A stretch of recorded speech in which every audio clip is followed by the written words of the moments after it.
నిరాశావాదులు, అసూయపరుల చేతిలో ఒక ఆయుధం ఉంటుంది.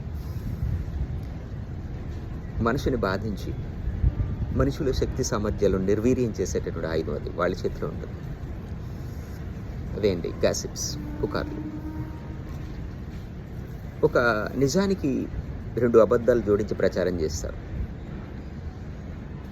మనం చూస్తున్నాం ఈ మధ్య కాలంలో ఈ సోషల్ మీడియా వచ్చాక గ్యాసిప్స్ ఎక్కువ. ప్రపంచంలో సుమారు 60-70% వాటి ప్రచారం చాలా ఎక్కువ. నిజాలు తెలుసుకోకుండా మనం వాటిని అంగీకరించడం వల్ల ఆ గాసిప్స్ ప్రచారం చేసే వాళ్ళని మనకు తెలియకుండా మనం వాళ్ళని ప్రోత్సహిస్తున్నట్లే. అది ఎంతవరకు సమంజసం ఒకసారి మనం ఆలోచించుకోవాలి. సాధారణంగా ఈ గాసిప్స్ ఎవరు చెప్తారంటే, ఇటు ఇన్ఫీరియారిటీ కాంప్లెక్స్ ఉన్నవాళ్ళు, అటు సుపీరియారిటీ కాంప్లెక్స్ ఉన్నవాళ్ళు. ఇది ఒక మానసిక జాడ్యం, అది ఒక రుగ్మత. మానసిక రుగ్మత అనేది వాళ్ళకి తెలియదు.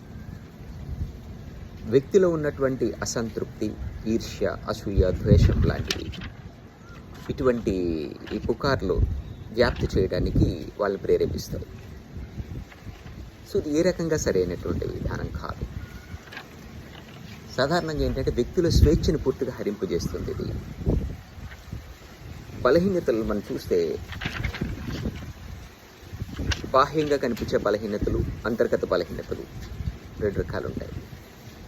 బాహ్యంగా ఉండేటువంటి బలహీనతల వల్ల వ్యక్తికి టెన్షన్ వస్తే, అంతర్గత బలహీనత వల్ల అశాంతి వస్తుంది. సో ఇక్కడ గుర్తించాల్సిన విషయం ఏమిటి అంటే,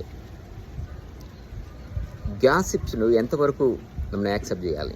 గ్యాసిప్స్ని ప్రసారం చేసేవారు పొందేటటువంటిది వాళ్ళు పొందేది లేదు, సమయం వృధా తప్ప. మన గురించి ఎవరో ఎక్కడో మాట్లాడుకున్నారు, వాటి వల్ల మనకు నష్టం ఏమిటి? సో వాళ్ళు కాలం సమయం వృధా తప్ప.